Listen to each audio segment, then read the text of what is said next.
Bem, então vamos seguindo aqui. Sim. Prezado Guga. Prezado Guga. Vamos falar com o Guga. Tá brinquedo. Obrigado. Obrigado, Anderson, valeu. um abração pra você.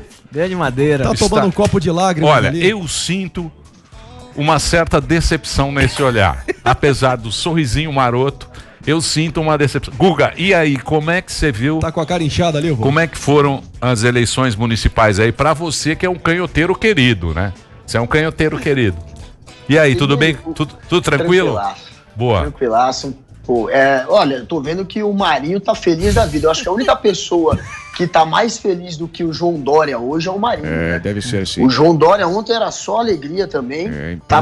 Eu não sei se vocês perceberam que ontem, depois da vitória em São Paulo do Covas e no Rio de Janeiro do Eduardo Paes, o Rodrigo Maia tava ali do lado do Eduardo Paes, né? Sim. Agora, João Dória Jantou com o Marinho, e né? Eduardo Paes, eles já estão se confabulando ali, então, pelo jeito, teremos. O Marinho, provavelmente, né, tem essas informações em primeira mão, mas na próxima eleição está se desenhando mesmo um grupo forte ali, novamente, né, aquela união PSDB e DEM, antigamente era o PFL, né, quando eles se uniam na época do FHC, e tá com pinta mesmo, e vai ser um grupo muito forte. Agora, o Marinho tá achando que a esquerda levou um banho ontem. E por mais que o PT não tenha... Tá feliz da vida aí, achando que os dois apanharam. Tanto o Bolsonaro quanto o PT, né? E de fato o Bolsonaro, mais uma vez, ontem levou uma sova, né? Os candidatos que ele apoiava perderam. Mais uma vez, essa eleição foi um desastre para ele e para o PT. O PT não ganhou nenhuma capital, né? É a primeira vez que isso acontece. Na eleição passada tinha ganhado pelo menos Rio Branco, que é a capital do Acre. Dessa vez, nenhuma. Porém, na eleição passada, o PT não tinha ido ao segundo turno em nenhuma das grandes cidades. Em nenhuma cidade, portanto, porque segundo turno só tem nas maiores cidades do Brasil. O PT, na eleição passada, não venceu em nenhuma das 100 maiores cidades do Brasil. Dessa vez, o PT ontem era o partido com mais candidatos no segundo turno. Disputou 15 cidades ontem. O PSDB foi o segundo, disputando 14. O PSDB ganhou em 8. O PT só ganhou em 4. Foi um aproveitamento ruim, porém estava disputando em 15 e voltou a governar, portanto, 4 das 100 maiores cidades do Brasil. Isso é um avanço em número de pessoas governadas, né? Pessoas que estão em cidades cuja prefeitura é comandada pelo PT, o PT aumentou o número. O PT agora tem Contagem, tem Juiz de Fora, 2 em Minas Gerais, tem Mauá, tem Diadema, que foi inclusive o berço do PT, a primeira cidade que o PT venceu, né, no início ainda ali do partido. Então o PT, de certa maneira, perdeu muito daquelas cidades com 10 mil habitantes, com 20 mil habitantes, que são cidades pequenas, mas ganhou nas grandes cidades se comparado a 2016. Então o PT também reduziu o número de prefeituras de uma maneira geral, mas aumentou o número de brasileiros que estão em cidades com prefeitos do PT. Então, de uma certa maneira, não foi tão ruim. E se você olhar o desempenho da esquerda, de uma maneira geral, o PDT, o PSB, nas grandes cidades, inclusive Rio de Janeiro e São Paulo, que o PT tinha ido muito mal em 2016, conseguiu ser competitivo. A Benedita da Silva no Rio foi bem. Ela se unisse com a Marta Rocha do PDT, a esquerda teria... Mas não uniu, né, porra?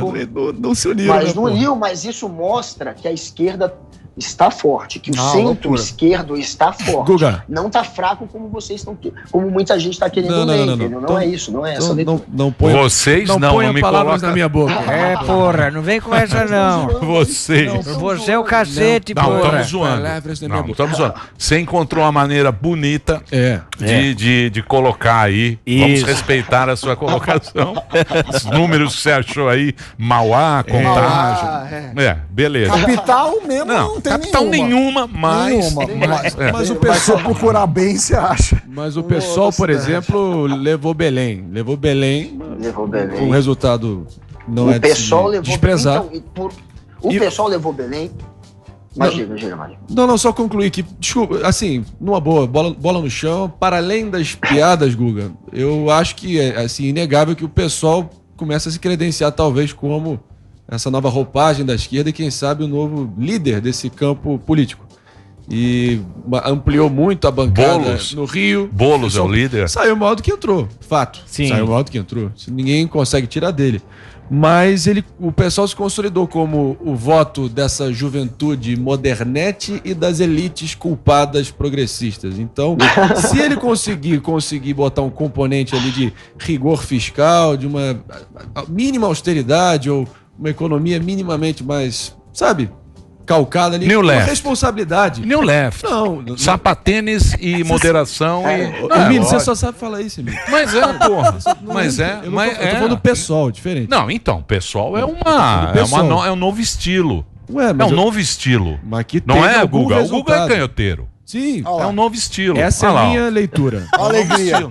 Alegria, é uma Boulos de descontração. Alcapitã. Entendeu? É uma coisa, é um moderado, é o New Left. Ele vai ali só no... O que você acha, Guguinha? Com Que você certeza, acha? o que o Marinho falou é para o PSOL agora crescer ainda mais, porque cresceu bem nessa eleição, ele precisa fazer um discurso que leve o partido um pouquinho mais para o centro-esquerda. Porque, querendo ou não, a maior parte da população ela tem um discurso mais moderado, não só no Brasil, isso é no mundo, né? Tem até aquela teoria da centralidade, que foi um economista americano que escreveu na década de 70, que é um livro que é muito conceituado entre os políticos e que muita gente leva, né, como livro de cabeceira, e que diz isso, né, que geralmente converge para o centro a maior parte da população, nos extremos dos dois lados do sino, né, ele fala que é como se fosse um sino, ficam os extremos e fica a minoria. Então é sempre mais fácil você vencer com um discurso um pouco mais para o centro, um pouco mais moderado. Isso aconteceu nessa eleição e o pessoal, se fizer isso, vai conseguir ampliar ainda mais o espectro dele, de eleitores dele. Agora, o pessoal conseguiu, de fato, sem nenhum padrinho político, sozinho... Com fundão eleitoral, né? Com dinheiro pipoco, né? Público. Comparado ao PT, eu digo, comparado aos outros partidos da esquerda, bem menos poder econômico, né? E sem nenhum grande nome. O Boulos conseguiu se tornar um nome agora que faz sombra ao Lula. O Lula perdeu a hegemonia, o PT perdeu a hegemonia da esquerda de vez agora. O PT continua sendo o maior partido de esquerda, mas vai ter que cada vez mais dividir poder, dividir força, conversar mais com o PDT, com o PSB. O PDT foi muito bem, venceu em 3 cidades ontem. O PSB venceu Maceió e Recife, e tinha vencido também no primeiro turno outras capitais. Então, os dois partidos também ficaram muito grandes nessa eleição. O PCdoB com a Manuela, apesar dela não ter vencido, a Manuela Dávila, ela teve muito voto, ela foi muito bem na eleição. Jogou de igual para igual. Jogou de igual para igual. Ela perdeu como sempre. Dá muito capital. É igual o Flamengo no Mundial. Já é a terceira Mas que ela toma ferro lá, né? Mas agora É a terceira. É mais vice que o Vasco. Mas tem a Manu, ela vai vencer, ó, a Manu anota. Vai vencer? Ela é nova e ela um dia vence a eleição ou para governadora ou para prefeita de Porto Alegre ou governador do Rio Grande do Sul. Você sabe que nós temos um exemplo aqui que também é Celso Russomano. Eu também acho que um dia... No dia que nevar no inferno. Ele é a Manuela. Agora tem uma pergunta pro Guga. Guga, a esquerda veio condenando o Bolsonaro nas aglomerações, sei o que lá. O Boulos participou de 7 eventos presenciais após saber que a aliada dele, que dividia, ficava ao lado, tinha Covid. Ele escreveu, o Boulos inclusive, isso a gente tá falando em abril, um dia após o pronunciamento, o Bolsonaro resolveu passear em uma padaria em Brasília e provocar aglomerações. É um hipócrita que ameaça a saúde pública. Enquanto o Brasil combate o vírus, Bolsonaro propaga. Fecha aspas. Aí, ó a foto aí do Boulos. O que você acha disso? Você acha O que ele vai achar? Não, porque é hipócrita. Cadê a coerência? O que ele vai achar? Você acha que o Boulos mudou de ideia ou ele é um hipócrita que... Canhoteiro. Que Não, mas o Guga não é porque é canhoteiro que ele... O Guga fala o que ele acha. Não, ele é canhoteiro. Mas ele não é... Porra, o Guga era destro e aprendeu a ser canhoto pra escrever com a esquerda. O que você acha desse discurso? Né? Dá um discurso ali, mas faz o que... Na época que ele criticou, é errado, claro, se você faz um discurso, você tem que manter, você tem que ir até o fim. A questão é, quando ele falou do Bolsonaro, era aquela época ali, sei lá, de 1.000 pessoas morrendo por dia. Agora ficou esse papo, né? A gente tava caindo num conto de que tava tudo ficando bem, que tinha rolado uma imunização de rebanho, que agora a gente viu que é lenda, né? Porque só dura 2, 3 meses, em quem pegou de maneira muito grave a doença, essa imunização, então não existe. E aí a gente passou a acreditar nisso e começou todo mundo, de certa maneira, a afrouxar aí um pouco, a começar a ir pra rua, a não levar mais tão a sério essa questão do isolamento. Então, o Boulos, pelo menos, por mais que ele tenha errado, pesa contra o Bolsonaro o fato dele ter feito aquilo no pior momento da pandemia. O Boulos fez no momento que estava todo mundo querendo sair da pandemia, achando que estava podendo, de alguma maneira, ir para a rua de novo. É óbvio que não dá para você fazer um comício e juntar um monte de gente. Isso não... E ele pegou, né? Ele acabou pegando, talvez por conta, a gente não sabe se foi por conta de algum eleitor ou da Sâmia, que foi a candidata, né? Que você falou que estava com ele, que pegou também. Mas pegou. Agora, foi nesse momento, né? Foi um momento diferente daquele onde ele criticou o Bolsonaro e a gente estava com mais de 1.000 mortes por dia. E, de novo, a gente vai chegar nisso. Infelizmente, se a gente não tiver a vacina, em breve a gente vai voltar para 1.000 mortes por dia, né? Está se desenhando. Estado inteiro de São Paulo, fase amarela. Fase amarela. Estado inteiro de São Paulo já em fase amarela. Não vai fechar o comércio, vai voltar às aulas. Agora, ao invés de 28 em 28 dias, que era o prazo das revisões, o Dória falou em 7 dias. E aí vai o puxão de orelha pro Covas, que falou, não há indício nenhum de problemas, e já tinha indícios, e ele não quis criar público para fugir dessa polêmica. Então, quer dizer, os dois têm errado. Eu vi uma frase no Twitter que é boa. Tá tão ruim os candidatos que a gente não comemora a vitória, a gente comemora a derrota do menos do pior. Tá feio, né? Agora, essa eleição foi isso. Eu queria fazer uma pergunta pro Guga, o nosso querido... Alborguete? O nosso querido comunista. Quanto tempo, né, Emílio? Nosso querido comunista. É comunista que esconde a foice e o martelo. A gente teve tudo disso aqui, ô Guga. Onde tá a foice e o martelo? Cadê a foice e o martelo da Manuela, ô Guga? Me explica, pô. As filhinhas estão brincando, o negócio é o seguinte, vamos falar sério aqui, porque o programa é sério. Porque o negócio é o seguinte, eu quero saber de você uma análise de 2022 do progressismo. Porque o Dória, ele fala, porque o Dória é isso e aquilo, mas ele fala que o PSDB é progressista. Aí tem o Boulos que é progressista, aí tem a Manuela Dávila, aí tem todo o Centrão, que sempre tende aí com um acordinho ali, com a turminha do Lula que você conhece bem. Eu queria perguntar pra você, Guga Noblar, você que é um canhota de ferro, eu queria saber se o progressismo vai ser a nova onda de 2022. Você vê que o João Dória, ele quer de qualquer maneira agora se afastar um pouco daquela imagem do Bolsodória, daquela imagem de mais extrema direita, que ele acabou ficando na sombra da extrema direita. Isso é marketing, benchmarking. Você sabe, mas melhores práticas. Nós estamos nos adaptando. Tá se adaptando, porque o Dória viu que o momento não é mais de você ficar na sombra ali daquelas bandeiras mais extremistas. Pô, mas de extrema direita, Guga, você apoiava a Manuela da Partido Comunista, que já matou 100 milhões de pessoas. Isso não é extrema, porra! Se isso não é extrema, não sei o que é. Primeiro que se a gente for entrar nessa discussão de quantos o comunismo matou, quantos o capitalismo matou, quantos a Igreja Católica, que avalizou inclusive a escravidão, só com a escravidão já matou uma galera, né? Quanto a igreja matou, quanto todo mundo matou, é outro assunto, cara. Mas a gente entra um dia nisso aí. Agora, a Manuela não é uma radical, tá longe de ser. O Bolsonaro é um radical. Então, assim, não dá pra comparar a Manuela com o Bolsonaro só porque ela faz parte de um partido que se chama comunista, que no Brasil nunca foi também um partido comunista. O comunismo aqui é diferente.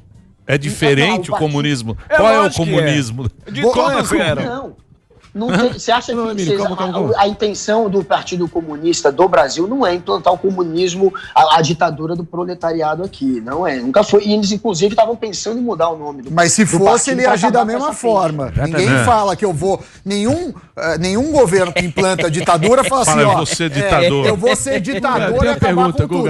Isso vale para ditaduras de esquerda e de direita. A favor da ditadura. A favor. Mas quando o PT, gente, mas não esqueçam que quando o PT ficou no poder, poder por 14 anos, o principal aliado era o PCdoB. E a Odebrecht. Junto com o PSB. E a Odebrecht. Também. Mais aliado ainda. E vários partidos de centro. E toda a Câmara, e todo o dinheiro que foi para lá. Claro, o partido que mais se meteu na Lava Jato foi o PP, que foi ontem um partido dos que mais venceu a prefeitura. Então, assim, se a gente for ver, mesmo na Lava Jato, o partido que tem mais acusação é o PP, não é o PP. Mas só pra você terminar, Guga, a questão que você acha que vai ser 2022? Então, o progressismo em 2022, claro, todo mundo agora está querendo ficar com essa imagem de centro, ou de centro-esquerda, ou de centro-direita. O Dória quer se agarrar agora fazendo um discursinho um pouco mais PSDB, porque o PSDB é um partido progressista, assim. Ele não é um partido conservador. Né? Ele se aliou, na época do FHC, com o conservadorismo, mas não é. Ele tem bandeiras progressistas. O Dória, sim, ele pegou essa imagem por causa do Bolsodória de ser um cara mais extrema-direita. E ele precisa se deslocar disso, precisa crescer em São Paulo também. Nova roupagem e crescer em São Paulo. Em São Paulo, hoje, mais de 60%, acho que são 66%, não votariam em candidatos indicados pelo Bolsonaro. Portanto, o Dória, ele sabe que precisa se descolar cada vez mais dessa imagem de Bolsodória, de extrema-direita, então ele vai voltar a fazer esse tipo de discurso a favor da inclusão, como fizeram ontem. Se você for olhar o Eduardo Paes e o Covas, o discurso deles foi muito parecido. Foi um discurso, de certa maneira, progressista, onde os dois mandaram várias indiretas para o Bolsonaro. Eles falam que vão transformar a cidade numa cidade que combate o negacionismo, que ouve a ciência, uma cidade que aceita a diferença. O Paes falou muito mas Guga, isso é blá blá blá. Isso é campanha. Não, mas isso é indireta. Não, eu quero saber o seguinte, Sim, o Bolsonaro é o cara a ser batido. Isso. E o Bolsonaro já tá lá. Tá lá o Bolsonaro, é o anti-bolsonarismo. Mas isso é um desenho importante, eu que mostra sei. que eles estão se unindo contra ele. Então, mas tem um cara, que é o Bolsonaro, é o cara a ser batido, certo? O presidente da República tá lá, teve a pandemia, tá tentando arrumar a economia, tentando fazer os ajustes lá. É o Bolsonaro. Nós queremos saber o seguinte, quem é que vai derrubar o Bolsonaro? Porque essa que é a questão. Sine qua non. A questão sine qua non é essa. Quem vai? É o New Left? Então, é o moderado. É o moderado. Agora nós temos outro comunista. Ou é o comunista. Não, entendeu? Provavelmente é o centro-direita. Provavelmente hoje o maior adversário dele seria a direita, mas a direita mais centrada, um candidato de centro-direita, porque o conservadorismo ainda está muito forte. Por mais que a gente fale que o Bolsonaro foi derrotado, se você olhar alguns candidatos apoiados pelo Bolsonaro, mesmo eles sem partido, chegaram ali, foram competitivos de certa maneira. E o Bolsonaro, ele continua cultivando 1/3 do eleitorado. O que realmente vai derrubar o Bolsonaro na próxima eleição, por mais que a gente comece a cogitar nomes, tem o Boulos que está ali fazendo sombra ao Lula, tem na centro-direita o próprio Dória que pode ficar forte se começar de certa maneira, a diminuir a rejeição que ele está tendo hoje em São Paulo, ele pode se tornar muito forte. Mas, ô Guga, vamos lá. Quanto o Boulos teve? 1%. Quanto ele teve para presidente? 1%. Não, foi 1%? Nada, mas agora... 1%. Não, eu sei, mas agora eu pergunto para você, se o Mamãe Falei vira no segundo turno, ia ser a mesma coisa, ia ter a mesma votação. Não ia? Lógico, querido. Se o Mamãe Falei vira, ele vai para segundo, ia ter a mesma votação. Mas só ele chegar na posição que ele chegou já foi uma surpresa. O Boulos também, mas o Boulos disparou desde o início. E o Boulos agora ele se tornou um grande nome da esquerda. A esquerda do Brasil, os progressistas, estão ali unidos em torno dele. Vai dividir, porque vai ter o Cirão.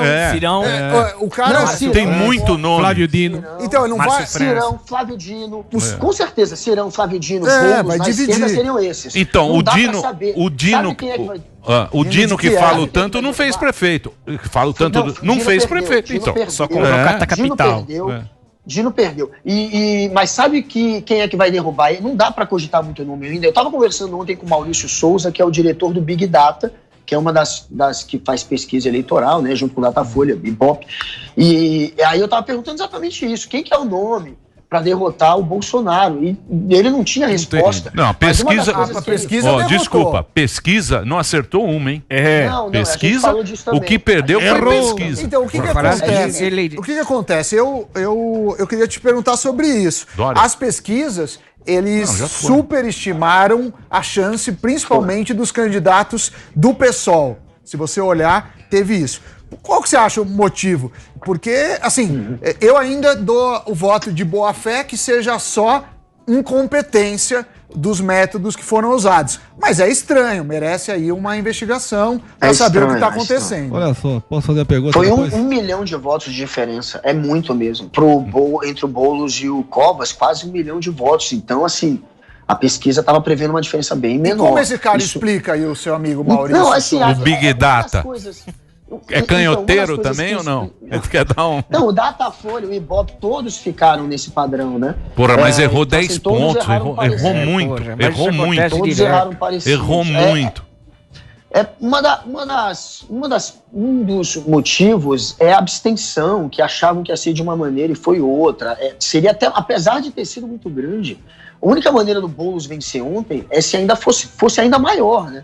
O PSDB eles tinham um cálculo de que no primeiro turno tinham perdido 200 mil votos por conta da pandemia, de gente que não foi votar.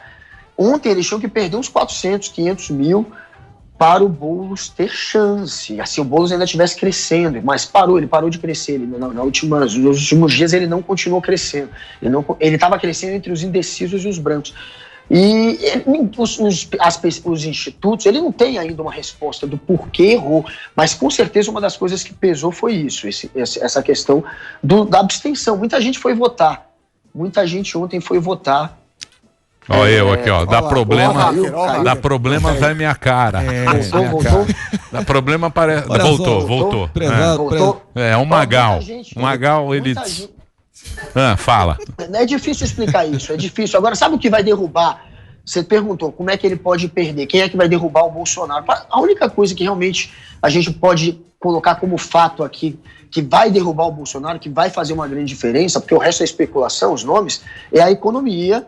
E a economia, a perspectiva é muito ruim.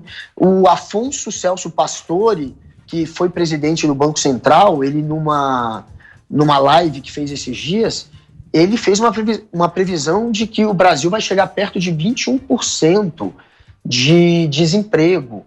E a gente está agora com 90% de dívida pública, né, que seria 90% do nosso PIB nesse momento. Você deve fechar 98 o ano. 98. Então, assim, é uma situação... Tem gente achando que o dólar vai chegar a R$6. Se isso acontecer... Olha lá, ó, torcendo, ó. Como ele está torcendo. Mas é a pandemia, porra. Não, isso é péssimo. Mas não acontece a pandemia. É péssimo. Eu me quebro, Emílio. Todo mundo se quebra. Infelizmente, isso é péssimo para todo mundo.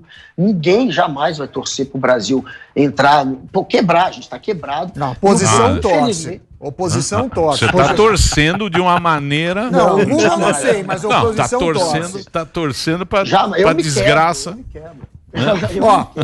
Temos notícias do Dória. Dória, vamos lá. A capacidade, fase amarela, então, capacidade limitada a 40% de ocupação em todos os setores. O funcionamento máximo de 10 horas por dia. E aí... Do que? Tudo? Aqui está escrito todos os setores, 40%.